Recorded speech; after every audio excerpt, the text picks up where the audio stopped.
dengan telinga juga demikian. Kemudian kalau kita masukkan air ke dalam hidung, ya Allah mudah-mudahan dosa kaitannya dengan hidung juga Engkau rontokkan. Kemudian ketika membasuh sebagian dari kepala, uh, mudah-mudahan dosa kaitannya dengan rambut itu juga Engkau rontokkan. Kaitannya dengan wajah, kaitannya dengan telinga, kaitannya dengan kedua tangan, kerontokan, kaitannya dengan dua kaki, nah, itu kerontokan. Sehingga kalau sudah seperti itu nanti akan memiliki namanya itu aura, aura tersendiri. Nah, ghurran muhajjalin. Jadi nanti di akhirat itu manusia itu akan mengeluarkan cahayanya yang begitu terang dari wajahnya masing-masing, dan itu min athari ya al-wudu, dari bekas wudunya. Nah, karena berwudu itu otomatis dia itu melakukan ibadah sholat dan lain sebagainya. Karena menjaga wudu itu adalah sebagian dari tanda orang yang beriman kepada Allah Subhanahu wa Ta'ala. Jadi insya Allah anggota tubuh kita itu bersih dengan namanya wudu, tadhiru al-jawarih anil jaraim, ya, wal asam, dari yang diharamkan dan dari segala bentuk dosa. Dosa mata, dosa telinga, itu dengan wudhu. Maka sering-seringlah berwudhu agar dosa itu berguguran. Pernah saya sampaikan, Imam Abu Hanifah rahimahullah itu oleh Allah diberikan kasyaf, dibuka mata batinnya. Setiap orang yang berwudhu itu dilihat, ternyata dari wajahnya itu terlihat. Ya, kalau orang sedang membasuh mukanya itu, begitu di air di apa namanya dipasukkan ke mukanya, maka dari mukanya itu bermunculan jenis hewan. Kalau ada orang masukkan wudhu, maka dari wajahnya itu air wudhu yang berjatuhan itu ada anjing, ada babi. Kemudian Imam Hanifah tanya, kamu harus melakukan zina. Loh, kamu kok tahu? Karena saya melihat tatkala kau berwudhu, babi dan anjing atau apa jatuh dari muka. Terus ada lagi orang berwudhu itu mungkin tikus dan sebagainya. Akhirnya Imam Abu Hanifah pusing sendiri karena melihat kondisi seperti itu. Minta kepada Allah agar Subhanahu wa taala, agar Allah Subhanahu wa taala menutup kembali, ya, menutup dan tidak lagi melihat yang aneh-aneh seperti itu. Nah, tapi pernah, ya pernah. Sehingga orang tertentu itu kalau melihat wajah kita, itu pas wajahnya itu kelihatan aslinya. Nah, untung kita tidak bisa melihat itu, dan alhamdulillah, ya alhamdulillah ini durhaka kepada orang tuanya, itu wajahnya seperti apa seperti banteng. Ini kelihatannya dia itu pernah menyakiti tetangganya, wajahnya seperti apa, kelihatan. Nah, untung kita itu tidak sampai seperti itu, dan memohon tidak seperti itu. Nanti kalau seperti Imam Abu Hanifah malah repot malahan. Nggak bisa makan melihat ini wajahnya seperti ini, melihat ini wajahnya seperti ini. Kita menjadi orang yang normal, melihat semuanya itu baik-baik saja, karena apa, kita diperintah oleh Rasulullah SAW kalau melihat orang itu yang dilihat adalah sisi positifnya, ya. Bahkan kalau kita melihat orang yang tidak baik, itu malah kita disuruh menutup. Man satara musliman satara uyubahu fid dunya wal akhirah. Siapa-siapa yang melihat keburukan orang hendaknya menutupi. Kalau menutupi, maka kelak Allah akan menutupi keburukannya kelak di akhirat. Nah, itu ajaran Islam, ya, ajaran Rasulullah SAW. Jadi yang kedua, tathhirul jawari anil jaraim wal atham. Membersihkan anggota tubuh dari semua hal yang diharamkan dan dari segala bentuk dosa. Nah, kemudian kita lanjutkan. Al-martabatu as-salitsah. Ya, peringkat ketiga atau tingkatan yang ketiga. Tathhirul qalbi anil akhlaqi adz-dzamimah.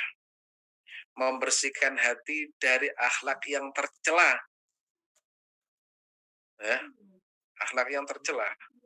Karena bisa jadi kita setiap hari bersuci, tapi selalu melihat keburukan orang. Dan itu tidak salah bagi bagi seperti kita, karena memang kita tetap salah dan lupa. tempat salah dan lupa. Tapi orang yang baik adalah selalu berpikir kepada orang lain, yaitu melihat sisi positifnya. Tadhhirul qalbi 'anil akhlaqi ad-damimah. Akhlak yang tercela, termasuk mengorek keburukan orang lain, hasut, iri, dengki, benci, terus apa lagi? Terus pokoknya penyakit-penyakit hati itu. Itu kalau menurut Ibnu Athaillah, kalau kita mau menjadi kekasih Allah Subhanahu wa taala harus mampu menyingkirkan penyakit hati. Dendam kita singkirkan dulu. Setelah sukses menyingkirkan dendam, kita masuk pada langkah berikutnya. Kita singkirkan penyakit yang kedua, yaitu sombong. Masuk pada yang ketiga, kita singkir penyakit hasut. Singkirkan satu persatu sampai tahap demi tahap sampai hati kita bersih, sehingga kalau sudah bersih itu akan masuk pada peringkat yang sangat tinggi, yaitu yang ada dalam hati kita hanyalah Allah Subhanahu wa taala. Sehingga kalau kita disakiti orang tidak pernah berpikir untuk balas dendam, karena melihat itu semua adalah karunia Allah Subhanahu wa taala. Kalau disakiti orang berpikirnya begini, saya tidak harus berangkat ibadah ke masjid mendapatkan pahala. Disakiti orang, maka saya mendapatkan pahala. Nah, jadi cara berpikirnya seperti itu. Nah, kalau ulama fikih, beda. Kalau disakiti orang, kita harus membalas. Kalau dia itu memukul, saya juga memukul. Kalau ulama-ulama yang sudah kategori ini, kalau ada orang menyakiti kita, kita berpikirnya berbeda. Alhamdulillah, berarti saya mendapatkan pahala tanpa harus banyak bekerja. Itu cara berpikirnya seperti itu. Jadi tathhirul qalbi anil akhlaqi adzamimah, membersihkan hati dari akhlak yang tercela. Berpikir negatif tentang tetangga, kerabat, punya teman atau kolega, itu selalu positive thinking karena itu bagian dari akhlak ya, akhlak yang mulia. Terus yang keempat, al-martabatu ar-rabi'ah, ya, tathhirus sir mimma syallahu ta'ala wa hiya taharatul anbiya wasiddiqin, membersihkan yang kasat mata dari selain Allah Subhanahu wa taala. Inilah tingkatan bersuci para nabi dan siddiqin. Jadi yang dilihat itu hanya Allah Subhanahu wa taala. Yang lain itu nggak terlihat. Manusia itu tidak ada artinya bagi diri. Nah, ini sudah masuk kategori kalau dalam kitab Al-Hikam namanya al-wasilin, ya. Al-wasilin itu orang yang sudah sampai kepada Allah Subhanahu wa taala, orang yang sudah menjadi kekasih Allah Subhanahu wa taala. Termasuk siapa? Para nabi, ya, as-siddiqin, mereka itu kemudian al-auliya was-salihin, orang-orang yang sudah dekat dengan Allah Subhanahu wa taala. Mereka itu tidak pernah berpikir tentang manusia. Manusia itu nggak penting, yang penting adalah Allah Subhanahu wa taala. Jadi baginya itu sudah nggak pernah melihat manusia itu dinyinyiri orang, nggak penting apa artinya. Yang penting baginya itu adalah Allah Subhanahu wa taala. Yang dilihat itu adalah Allah Subhanahu wa taala. Dari setiap langkah, setiap getaran hatinya dan pikirannya itu dia rasakan ini adalah karunia Allah Subhanahu wa taala, ini kehendak Allah Subhanahu wa taala, dan ini adalah ketentuan Allah Subhanahu wa taala. Sehingga akhirnya orang ini adalah orang-orang yang sudah top, levelnya itu sangat tinggi. Makanya disebut oleh Imam Al-Ghazali di sini adalah wa ya tuharatul anbiya wasiddiqin, yaitu bersucinya para nabi dan para as-siddiqin. Lalu apa kita bisa nanti? Ya, bisa jadi ya, kita kan martabatnya pertama wudhu untuk membersihkan dari hadas, ya, hadas. Kemudian wudhu yang kedua yaitu dari berbagai kotoran dan dosa, dan yang terakhir ini adalah wudhunya para nabi dan juga as-siddiqin. Dan kalau kita yang pertama sukses, langkah kedua sukses, ketiga sukses, nanti kita bisa sampai martabat yang terakhir yaitu Rabi'ah. Yang keempat yaitu tentunya para nabi. Para nabi itu berarti sudah sangat dekat dengan Allah Subhanahu wa taala, dan mereka adalah orang-orang yang dicintai oleh Allah Subhanahu wa taala, termasuk Rasulullah Shallallahu alaihi wasallam. Mudah-mudahan bermanfaat. Saya kembalikan waktunya kepada Mas Watu.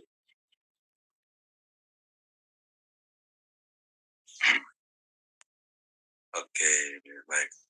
Alhamdulillahirrahmanirrahim. Terima kasih Ustaz atas ilmunya. Oke, baik Bapak Ibu semuanya yang baru menyimak atau yang sudah menyimak dari awal sampai akhir, silakan Bapak Ibu yang memiliki pertanyaan untuk ditulis di chat, insya Allah nanti kami bacakan. Mudah-mudahan ada waktu.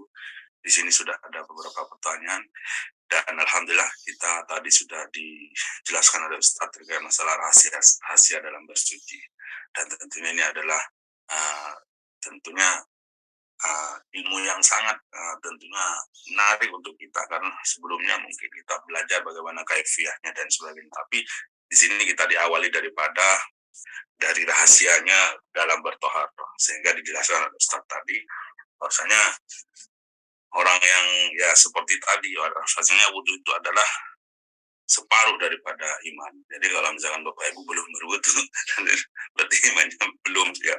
Nah, misalnya belum full 100%.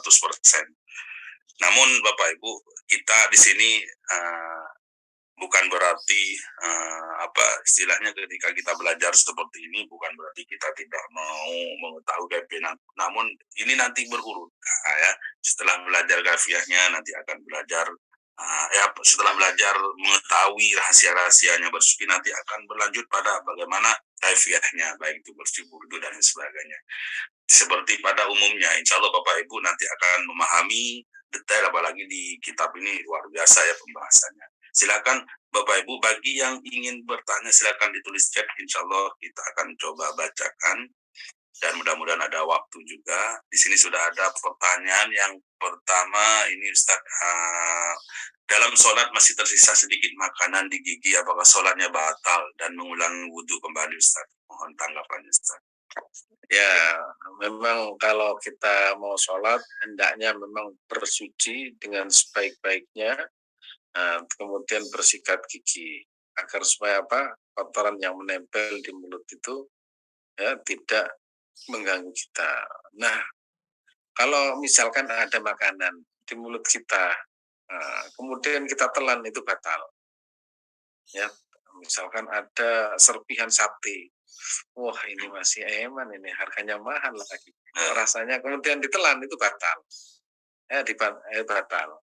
Tapi ada caranya supaya tidak batal. Nah gini, dulu saya diajari guru saya, kalau misalkan dengan catatan ya, itu sedikit, misalkan kalau nasi itu hanya separuh dari nasi kecil itu kalau kita bersujud itu diletakkan di ujung lidah. Ketika bersujud diletakkan di sejadah, maka akan lengket di sejadah. Itu caranya seperti itu. Nah, jangan ditelan. Kalau ditelan itu disamakan dengan makan, maka batal. Ya, maka batal. Saya juga kadang kok ada ini. Itu ditaruh di ujung lidah. Ketika kita bersujud, lidah itu kan bisa ditempelkan di sejadah tadi itu. Maka akan otomatis di ujung lidah itu makanan yang menempel itu akan menempel di sajadah tersebut. Itu caranya ya. Itu kalau hanya sedikit. Nah kalau banyak kan ya digigit rahang kanan, rahang kiri, ini kok banyak itu. Oh itu sholat tahu mikir makanan yang barusan sudah selesai. Oh ini ternyata makanannya enak masih tersisa.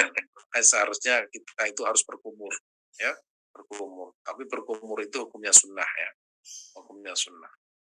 Tapi dampaknya ternyata luar biasa.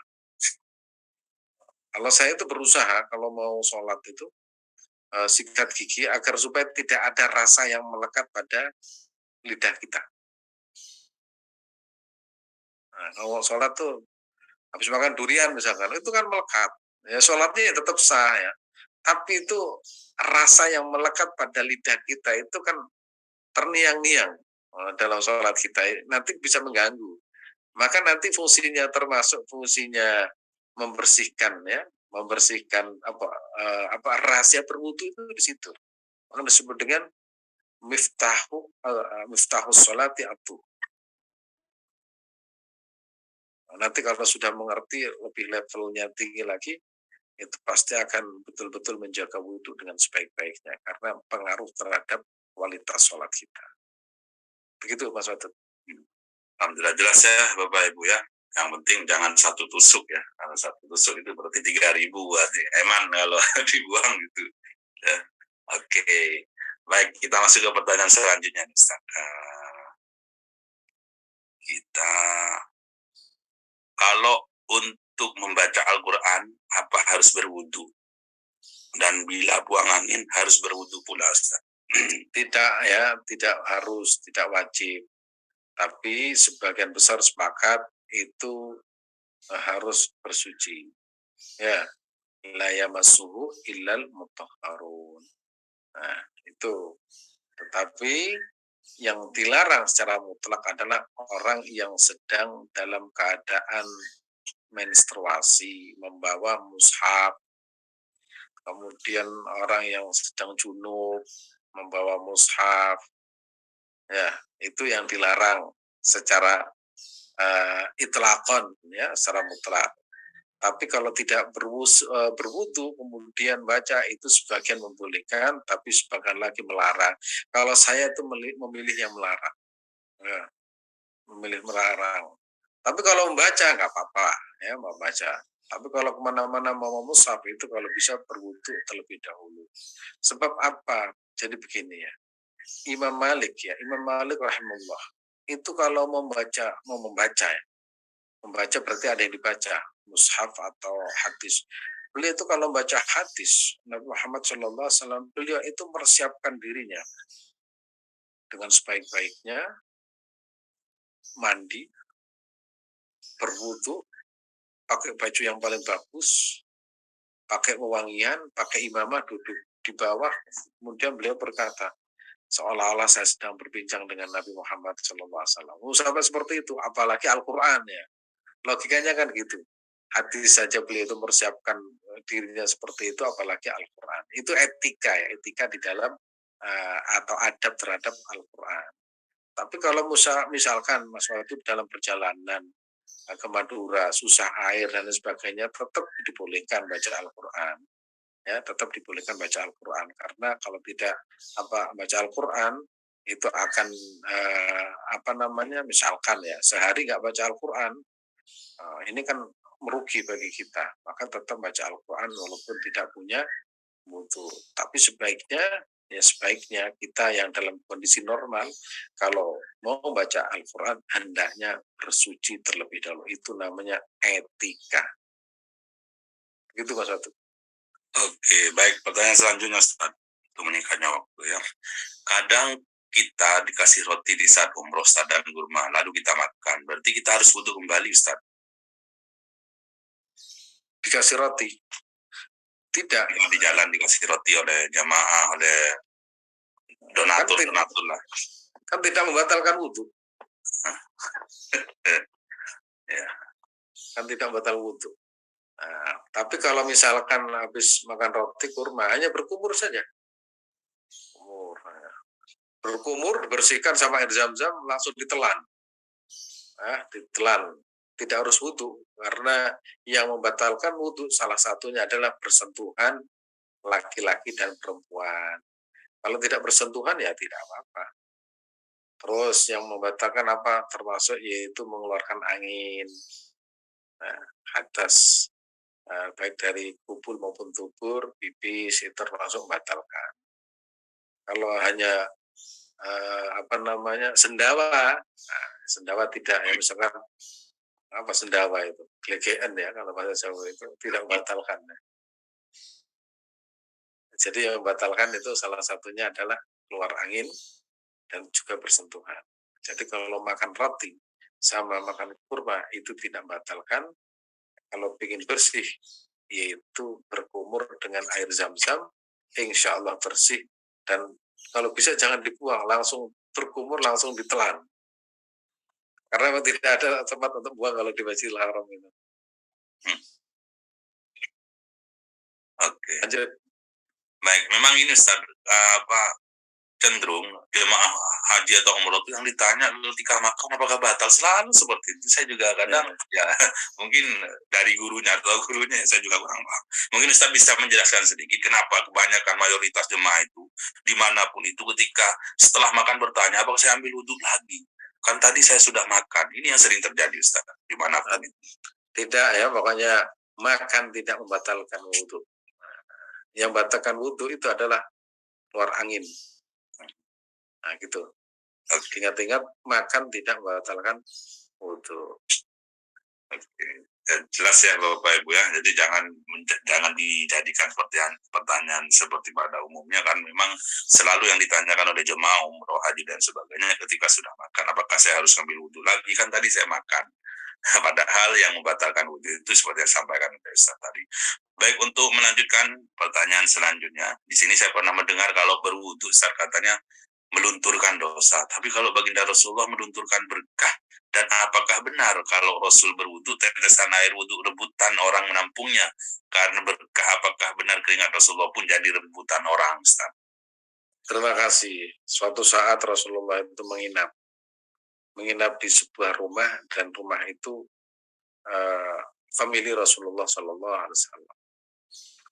Kemudian Rasulullah itu tengah malam itu pipis, dan pipisnya Rasulullah Sallallahu Alaihi Wasallam itu ditaruh kayak di tempat mangkok atau sebuah tempat khusus. Karena dulu itu tidak ada listrik ya, pokoknya gelap kan. Kemudian salah satu dari anggota rumah itu haus banget itu. Malam-malam itu ya senemunya itu. Kemudian menemu ya kayak kalau sekarang itu kita ilustrasikan mangkok atau cangkir. Oh kok dilihat tuh ada airnya, diminum. Tapi nggak tahu loh, syaratnya nggak tahu. Kemudian pagi Rasulullah itu bangun. Siapa yang tahu mangkok di sini ya? Saya, Rasulullah, tadi malam saya itu haus sekali, terus saya ambil, tiba-tiba saya minum. Apa jawab Rasulullah? Demi Tuhan kamu tidak akan sakit perut selamanya. Ya, tapi itu Nabi, kalau kita beda ya. Ada juga yang keringat Nabi itu wangi. Keringat Nabi itu wangi. Karena apa? Itulah bedanya Nabi dengan manusia pada umumnya. Nabi itu manusia tapi bukan manusia pada umumnya. Ada spesial yang ada pada diri Rasulullah Shallallahu Alaihi Wasallam. Nah, kalau wudhunya, ya memang sebagian para sahabat itu kan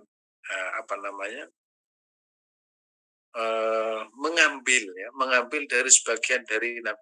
Contoh Khalid bin Walid itu punya rambut Rasulullah itu disimpan ketika perang, itu selalu dibawa. Dia punya keyakinan seolah-olah saya itu bersama Rasulullah SAW. Itu Khalid bin Walid. Imam Bukhari juga demikian, mempunyai beberapa helai rambut. Nah, rambutnya saja itu seperti itu, apalagi air wudhunya. Rambutnya saja seperti itu. Dan itu yang melakukan itu bukan orang biasa, mereka adalah sahabat. Imam Bukhari top, orang paling top, Nabi mewariskan ilmu pada Imam Bukhari, yaitu semua hadis sahih diriwayatkan oleh Imam Bukhari. Makanya kalau air wudhunya itu berkah bagi kita. Tapi kalau air wudhu kita seperti saya, Mas Wadud itu kalau dilihat itu wah, itu banyak kelihatan kecoa ya Mas Wadud ya. Bergelantungan kecoanya. Menjadi pelebur dosa bagi kita ini. Itu begitu. Oke, baik. Masih banyak Ustaz pertanyaan, cuma cukup singkat padat Ustaz ya, karena banyak juga. Ini pertama, selanjutnya ini tetangga yang berantem saling memaki, apakah kita ikut berdosa karena mendengarkan Ustaz, ikut menyimak telinga kita Ustaz? Itu bagaimana Ustaz? Ini pokoknya tidak jadi provokator saja, yang dosa itu provokator. Ya, kalau kita ada orang bertengkar, kalau bisa tidak menjadi provokator, atau kalau bisa menjadi penengah. Kalau tidak bisa, maka diam itu jauh lebih baik. Ya. Jangan yang tidak boleh provokator pokoknya. Oh iya saya tahu itu, hancurin aja, sikat aja, memang begitu itu. Rasain itu nggak boleh. Ya. Kalau perlu dipanggilkan polisi atau apa. Saya juga seperti itu. Ada tetangga, wah kok rame ini. Saya telepon Pak RT. Pak RT datang, pura-pura. Mau ada apa? Begini-begini selesai.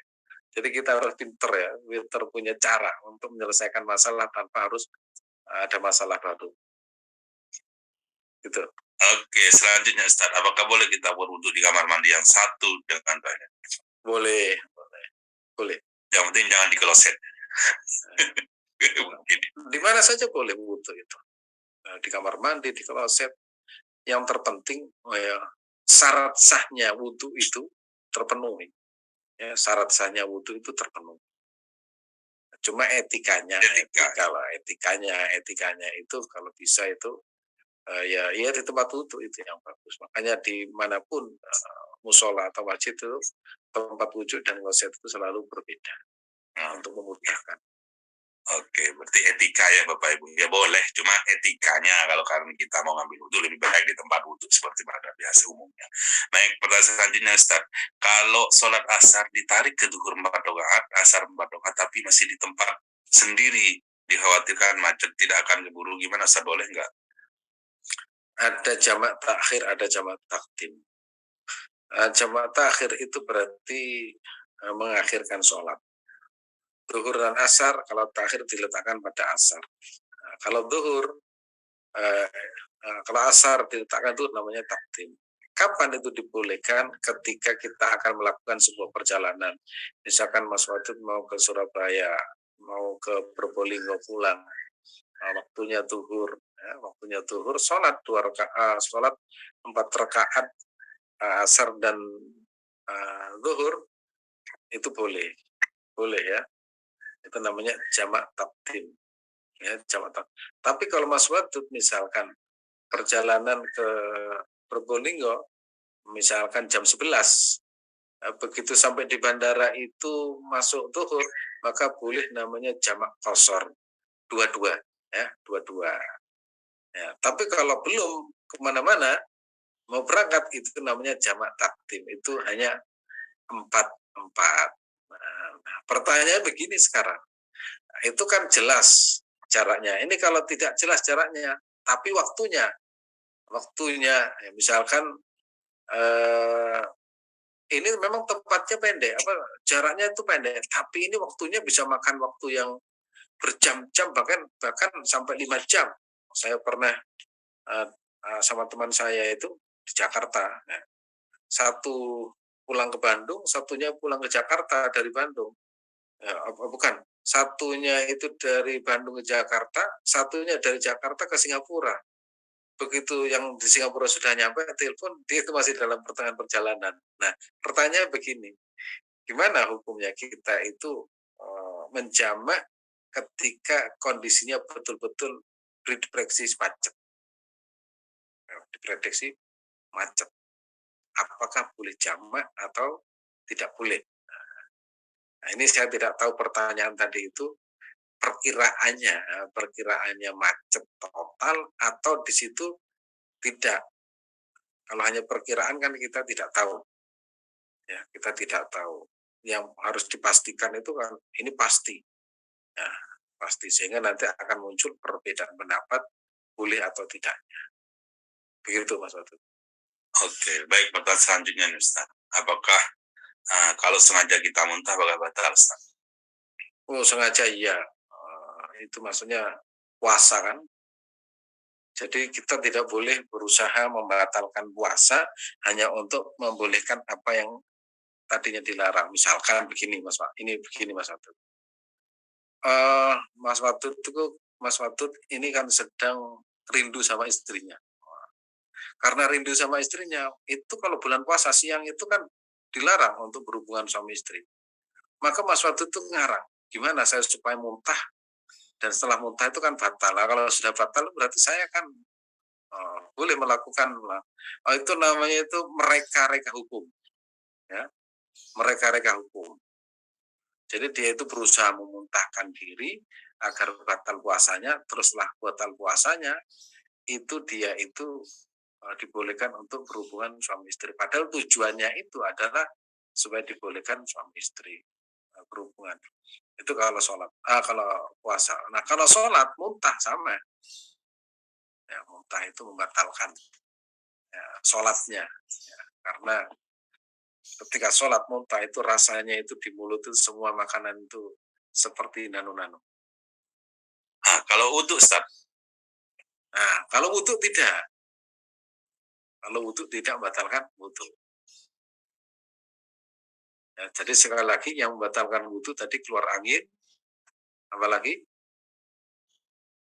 dari depan ke belakang, kemudian bersentuhan dengan lawan jenisnya. Bukan muhrimnya, oke. Muhrim.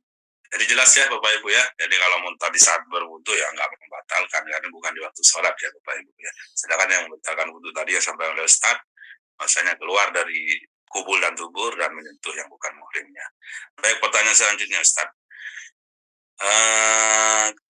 Bergandengan tangan, khawatir terpisah dengan suami di saat tawaf itu bagaimana Ustaz walaupun ikut madhab Hambali?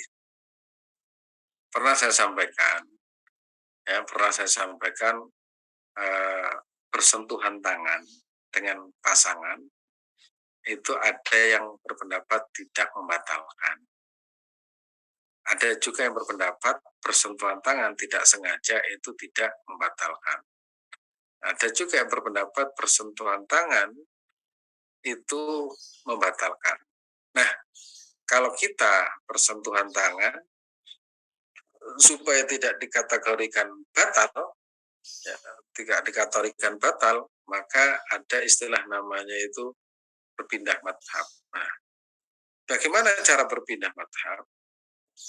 Dalam kajian ulama fikih itu nanti wudhunya itu mengikuti madhab tersebut. Bagaimana caranya? Nanti ada caranya sendiri. Misalkan kalau Imam Syafi'i wudhu itu kan mimba dirasi sebagian dari kepala ya, itu yang penting rambutnya itu sebagian. Nah, kemudian madhab Imam Malik misalkan dalam bersuci itu bukan sebagian kepala, jadi kepalanya itu dibasahi agak rata. Nah, jadi wudhunya itu nanti seperti wudhu yang diajarkan orang yang berpendapat bersentuhan tidak, yaitu tidak membatalkan wudhu. Nanti ada cara tersendiri. Tapi ada yang gampang, ini yang menggampangkan. Bersentuhan ini kan biasanya. Ini istri saya cuma satu lagi, nanti kalau nggak digandeng hilang lagi, nyari susah seperti ini. Akhirnya digandeng nggak peduli, yang penting digandeng istrinya. Cuma ada yang begini, ini agak ngakali ini. Yang penting yang bergandengan tangan itu bukan bersentuhan kulitnya. Terus pokoknya kalau haji itu ribet ya, haji itu harus banyak ilmu ya, harus banyak jurus ya, agar supaya kita itu mudah, agar supaya kita itu tidak terjebak pada hal-hal yang kadang itu juga mempersulit kita. Ya, insya Allah kalau haji itu nanti punya perangkat ilmu yang banyak akan mudah, dan insya Allah hajinya nanti tetap akan diterima oleh Allah Subhanahu wa Ta'ala. Nah, ini pentingnya ya Bapak Ibu, khususnya jemaah haji tunggu nih, belajar kayak ini, kajian-kajian, insya Allah biar matang ilmunya. Ketika matang sampai sana, ibadahnya maksimal, insya Allah diterima oleh Allah Subhanahu wa Ta'ala, insya Allah. Baik, Ustaz, langsung selanjutnya nih Ustaz, karena lumayan banyak. Nanti kita tetap akan stop di jam 7 ya Bapak Ibu ya. Sujud, ini saya kurang paham nih bahasanya. Oke, baik, kita kondisi kesehatan apakah boleh sholat wajibnya dengan gerakan sempurna tapi sholat sunnahnya sambil duduk Ustaz?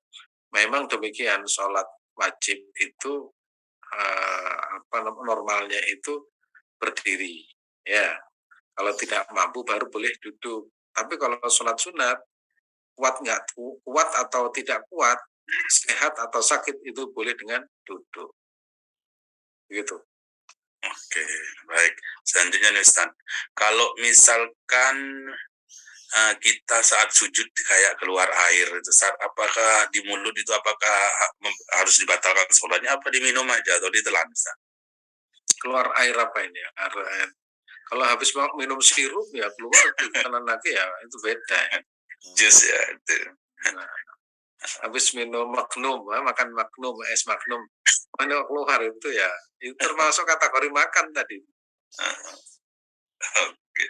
Ini kalau Tapi kalau keluar, makanya saya sampaikan itu ketika mulut itu bersih, ya, berkumur, itu keluar air ya air, berarti tidak membatalkan. Karena tidak ada rasa, bisa jadi itu memang bagian dari ludah kita. Gitu. Saya pastikan berkumur yang bersih, insya Allah aman. Tapi kalau habis makan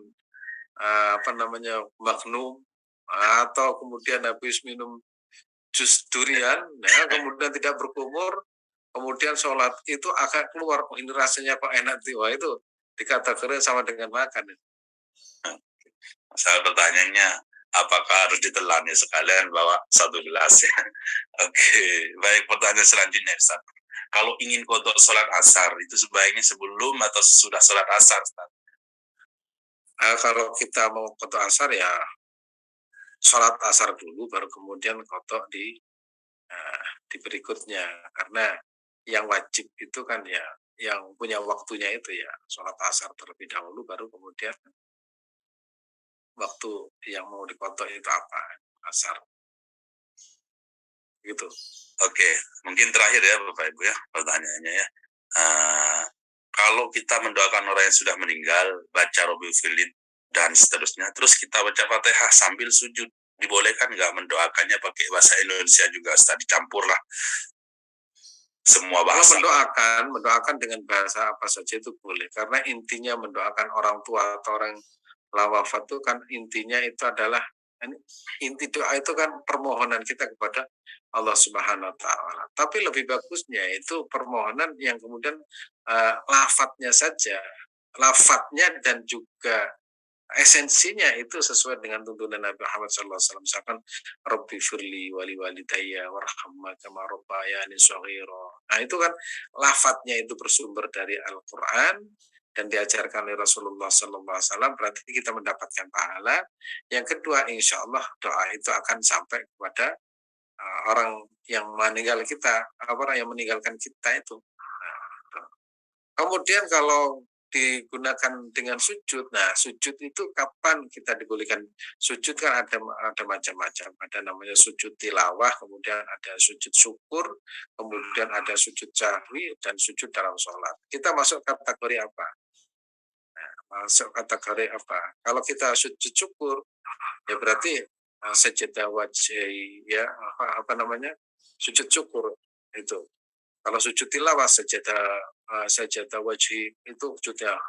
Nah kita harus tahu kita sujud itu apa. Kalau kita sujud syukur beda, kalau kita sujud tilawah itu juga beda. Nah kalau membaca surat Al-Fatihah setelah kita berdoa itu tidak perlu dibarengi dengan sujud. Cukup berdoa, ya Allah mudah-mudahan orang tua saya senantiasa mendapatkan rahmatmu, maghfirahmu, Al-Fatihah. Cukup seperti itu. Kalau bilang ke bahasa Arab, Allahumma firli wali walidayya, atau Allahumma firlahu warhamhu, Allahumma firlana dzunubana wali walidayna warhamhuma kama rabbawna shighara, kemudian Al-Fatihah. Nggak usah ditambah dengan sujud. Oke, baik. Mungkin terakhir nih Ustaz, yang dibaca di sujud syukur itu apa Ustaz? Nah, sujud syukur itu ya baca tasbih itu sudah cukup. Ya, baca tasbih itu sudah cukup. Oke, ya. Baik Bapak Ibu semuanya, alhamdulillah. Nah, tuntas sudah pertanyaannya. Nanti misalkan ada yang terlewat, insya Allah bisa ditanyakan di pertemuan selanjutnya. Alhamdulillah. Mobil khusus nih tadi yang sampai oleh Ustaz, bahwasanya untuk masalah fikih di haji itu lebih rumit. Jadi Bapak Ibu jemaah haji tunggu yang masih belum sempat join, silahkan join ya agar ilmunya lebih matang lagi, karena banyak di situ masalah kajian-kajian yang membahas terkait masalah fikih hajinya. Insya Allah nanti ini jadi bekal untuk Bapak Ibu semuanya, khusus jemaah haji tunggu. Dan juga sebagai pengetahuan juga untuk jemaah yang masih belum mendaftar haji. Insya Allah mudah-mudahan Allah segerakan untuk segera bisa mendaftar haji. Insya Allah. Baik, alhamdulillah, terima kasih Bapak Ibu semuanya. Tentunya untuk lebih menyempurnakan kajian kita pada pagi ini, kita akan tutup dengan doa kepada Ustaz, dan silakan untuk ditutup dengan doa. Terima kasih ya, mudah-mudahan bermanfaat, barokah, sehat, walafiat. Nah, mudah-mudahan panjang umur, berkah usia, berkah keluarga, dan insya Allah kita diberikan kemudahan untuk pergi ke tanah suci menunaikan ibadah haji atau umrah dan berziarah kepada baginda Rasulullah sallallahu alaihi wasallam. Bismillahirrahmanirrahim. Hamdan syakirin, hamdan na'imin, hamdan hamidin, hamdan yuafi ni'amahu wa kafi mazida ya Rabbana. Lakal hamdu kama yanbaghi li jalali wajhikal karim wa 'azimi sultanik. Allahumma ighfir lana dhunubana wa li walidayna warhamhuma kama rabbana shighara. Allahumma ighfir lana dhunubana wa kaffir 'anna sayyi'atina wa tawaffana ma'al abrar. واختم لنا بالإيمان واختم لنا بحسن الخاتمة. اللهم يسر ولا تعسر إن حاجاتنا كثير واقض حاجتنا من حوائج الدنيا والآخرة يا كريم إنك على كل شيء قدير. ربي اجعلني مقيم الصلاة من ذرية ربنا وتقبل دعاء. ربنا هب لنا من أزواجنا وذريتنا قرة أعين واجعلنا للمتقين إماما. سبحان ربك رب العزة عما يصفون وسلام على المرسلين والحمد لله رب العالمين. Terima kasih. Al-Fatihah. أعوذ بالله من الشيطان الرجيم. بسم الله الرحمن الرحيم. الحمد لله الرحمن الرحيم مالك يوم الدين إياك نعبد وإياك نستعين اهدنا الصراط المستقيم صراط الذين أنعمت عليهم غير المغضوب عليهم ولا الضالين آمين. Terima kasih. Jumpa kembali dalam keadaan sehat walafiat. Oke, baik, alhamdulillah, terima kasih Bapak Ibu semuanya, terima kasih Ustaz, terima kasih atas ilmunya, terima kasih atas kesempatannya juga kepada Bapak Ibu semuanya yang sudah mengikuti dari awal sampai akhir. Insya Allah berkah ilmunya ya, mudah-mudahan dapatkan bermanfaat. Akhir kata tentunya mari kita tutup dengan doa kafatul majlis. Subhanakallahumma wa bihamdika asyhadu an la ilaha illa anta astaghfiruka wa atubu ilaik. Tangannya semua, Ustaz Kadim. Assalamualaikum. Terima kasih. Terima kasih. Terima kasih.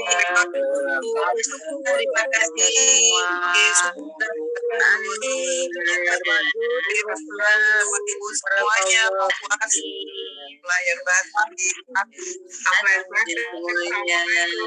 Martini selalu sehat ya. Amin, amin.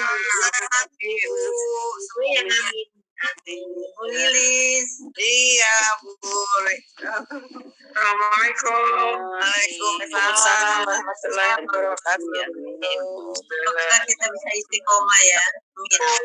Amin. Izin Ibu, sampai ketemu besok. Insya Allah.